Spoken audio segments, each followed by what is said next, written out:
What is up, guys, and welcome to what's essentially my first video of Fish On with Steve. Some of you guys know that I'm a tennis coach, so that's why it's Fish On with Coach Steve. If you're local to Northern Colorado, I also coach tennis, and if you're not local to Northern Colorado, I have Adidas camps at CSU you can do if you're out of state. But today we hit St. Vrain State Park. And no secret spot, east of Longmont off Highway 119 and I-25, but hit Sandpiper Pond after the elusive Snake River cutthroat trout. And man, I had about a 35 fish day. I know I'm a fisherman, but had about a 35 fish day and couldn't get anything past the 10-inch rainbow stalkers that are just in there by the millions. Very simple rig today, guys. Used a balanced leech on the bottom. You can see that kind of green with that beaver paddle tail, and then wouldn't you know it, just a good old beadhead prince nymph right here, dropping below a strike indicator. So I had the prince nymph below this indicator by about 1.5 feet, and then 18 inches below that was the balanced leech off the bottom, which is what you'd want to do to make that look natural. Again, when the water was choppy and there was a little bit of breeze, that really helped me. That gave it some kind of lifelike imitation. When it was glassy, I would twitch it, or I'd run a video because I knew it was going to slow down. So got to twitch it and give it some kind of lifelike movement. If it's glassy calm, the breeze really helped me. Once again, guys, depth range is everything. Getting it down to where the fish were. I didn't throw on my waders. I was lazy, didn't put on my waders, so just fish from the shore. So I couldn't get out that far. So every fish bit between 2 to 4 feet below the surface, which was pretty much near the bottom, is what I'm guessing, because I couldn't get out that far without waders. Super fun. Again, this is pretty simple fishing, guys. I mean, I don't even know if I can use these flies again. They're so beat up. I caught so many fish. But you could do this with spinning gear and conventional tackle with a weighted bobber. You can go to Walmart and get those. You could use a weighted bobber, and then that would give you the weight to get your line and flies casted out there. And you could do the same thing. You could drop this prince nymph right here below the strike indicator, and then the leech below that. But I'd say the balanced leech paid the bills, like 60% of the fish and probably 40% on the prince nymph. So simple fishing, guys. Guys with power bait on the bottom, I mean, I don't look down on that at all. I do that still, especially with my boys, but they weren't really doing anything today, but the fly guys were killing it. Again, I just couldn't get one of those nice sized Snake River cutthroat trout that's in there to bite before a 10-inch stalker hit. Talked to a nice guy there that caught one right when I left. And he said it was his first and why he was there, but I couldn't get one to bite. But super fun, super easy way to fish. Definitely kind of cool that I had my old Fisher Eddie Bauer rod out, so I was using a 9-foot 5/6 weight rod with a Orvis reel, and that was perfect. Probably you could argue that's overkill for the size of fish I was catching, but it gave me a little bit more backbone on a roll cast if there was trees behind me for the back cast. So the 9-foot 5/6 was about right with my Orvis reel, and that got it out there, when I had a little bit of wind against me on the cast. Not too many trees on Sandpiper Pond here at St. Vrain State Park, but I mean, there's a few spots where you couldn't really do a back cast, you had a roll cast. That was the day. Twitching these guys when it was calm and letting the breeze kind of work them naturally when the wind came up was actually good. Wind was my friend today. I mean, a breeze was my friend today. It's late March 2024. It's chilly water. Even had a little bit this morning, had some ice form on the guides of the rod. Some of you guys have been there before with that. So definitely chilly. Just now took off the beanie and the coat, and it's starting to warm up, but the high today is going to only hit probably in the low 40s. And we fished it hard. I fished hard from really about 11 to 2. And like I say, it's good when you lose track, but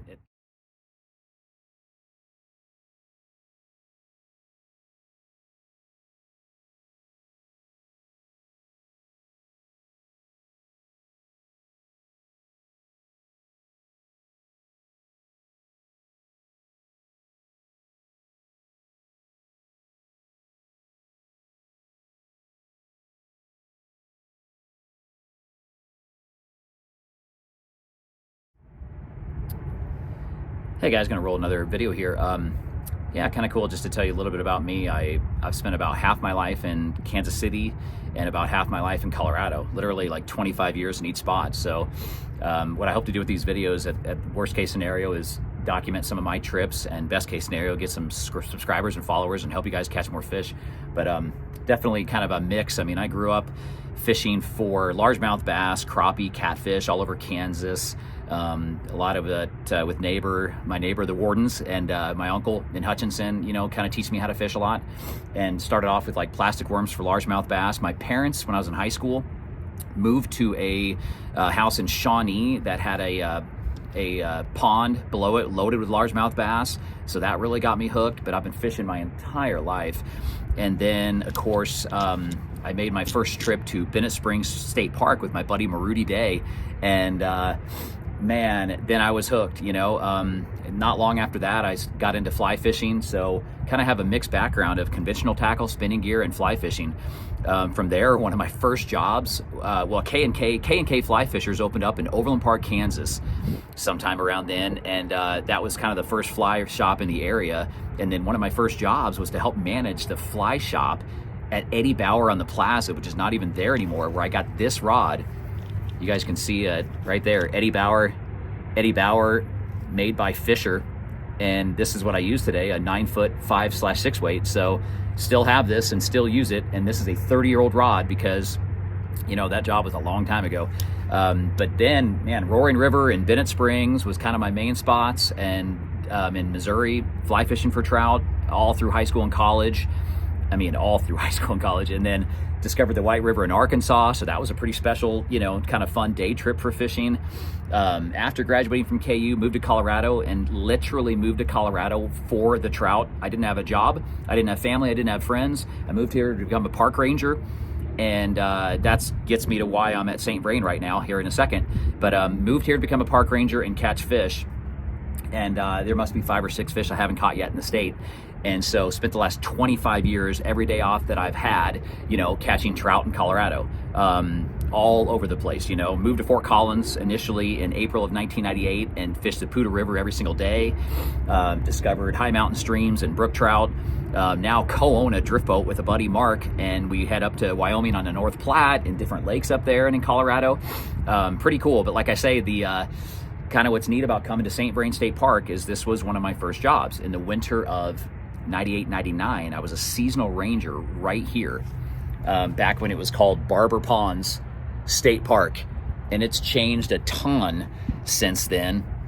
Now it's expanded and it's of course called St. Vrain State Park, and they dumped the name Barber Pond State Park a long time ago, but it was cold, very, very cold. The winter of 98, 1999, I was the seasonal ranger at Barber Pond State Park, and had a several-year career as an armed park ranger with state parks, but then of course the last 17 years been owning and running my tennis school and coaching tennis, going back to my other love and passion in life, with fishing and tennis. So that's kind of why I chose to go to St. Vrain State Park today. Had probably a 35 fish day at least, and just didn't get the elusive Snake River cutthroat that they've stocked in Sandpiper Pond out here. So you can come after them yourself. They stocked them not that long ago, and they're good size. So saw one guy catch one right as I left, but I couldn't get one to bite before the 10-inch stalkers bit. But I love all fish equally, and I'll never complain about that. But basically, every year for a long, long time, we've taken trips to Florida as well. So we're going to share content on this with Florida saltwater fishing, bays, flats, the surf, maybe the fly rod, reds, pompanos, whiting.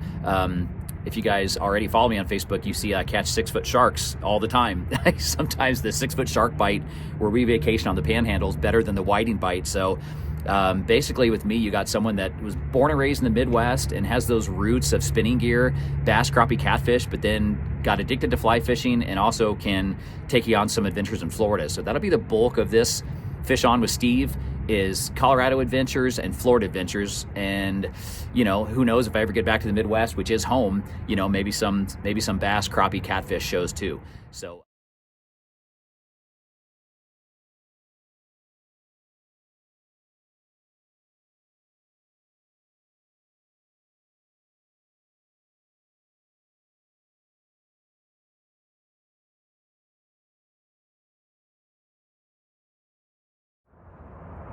St. Vrain State Park, Sandpiper Pond, watching osprey dive bomb, if you can see that guy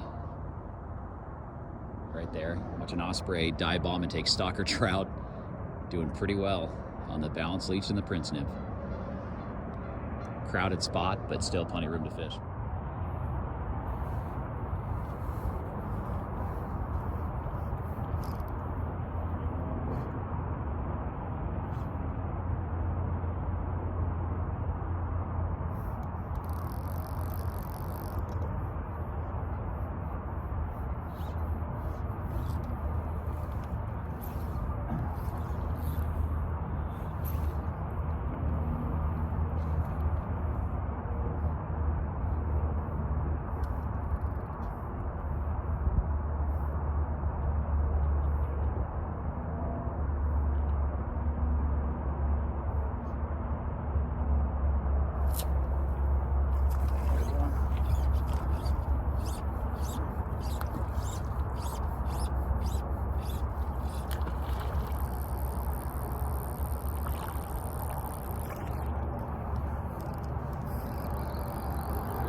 guys, this has been about the size, just stalker rainbows.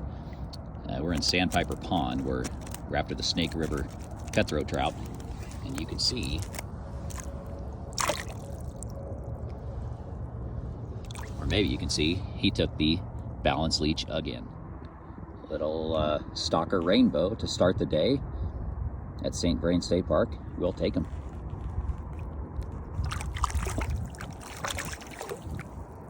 See you, buddy.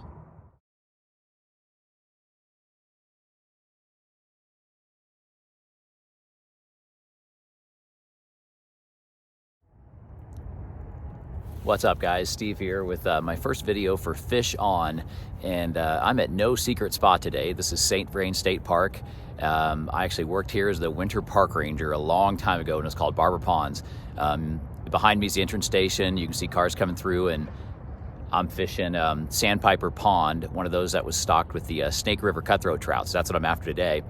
And no secret spot here off I-25 and Highway 119, and it seems like the guys that are fishing with power bait and all the traditional methods on the bottom are not really doing anything, and I've already landed several. So far, just stalker rainbows for me after the old Snake River. That's why I'm here, but I'm doing really well with the fly rod. Super pretty here. A lot of great blue herons. You see that guy flying by right there? That was a great blue heron. You know, you're always going to be outfished by the osprey. I've seen osprey just dive bombing numerous stalker trout, but I'm doing really well right now, and I'll show you what I'm using. I'm using this little guy right here, just a balanced leech, and you can kind of see there's that beaver tail, paddle tail. It's an olive colored balanced leech, and that's doing really well. That's paying the bills. Above that, I have a size 16 beadhead prince nymph. One of the keys today for me is that when the water is really glassy, like it is right now, when it's really glassy and calm, that's when I'm going to twitch it a little bit and give it some action and make it a little bit more lifelike. So I'm getting all my hits when there's a breeze and there's a chop on the water, which is not happening right now. So I thought it'd be a good time to make a video. So that's kind of my plan of attack. Depth range is everything today. That's what my buddy Mark and I always say. Before you change flies, before you change lures, before you change baits, change your depth range. I had to find the fish and get towards the bottom. They're striking kind of mid-water column today and near the bottom, and that's been the key, is just finding them in the depth range. But I've landed quite a few. Super fun. It's late March 2024, and we're gonna keep after them. Hope to get you guys some videos and pictures coming up. We'll catch you later. Got another one here, starting to look like all of them.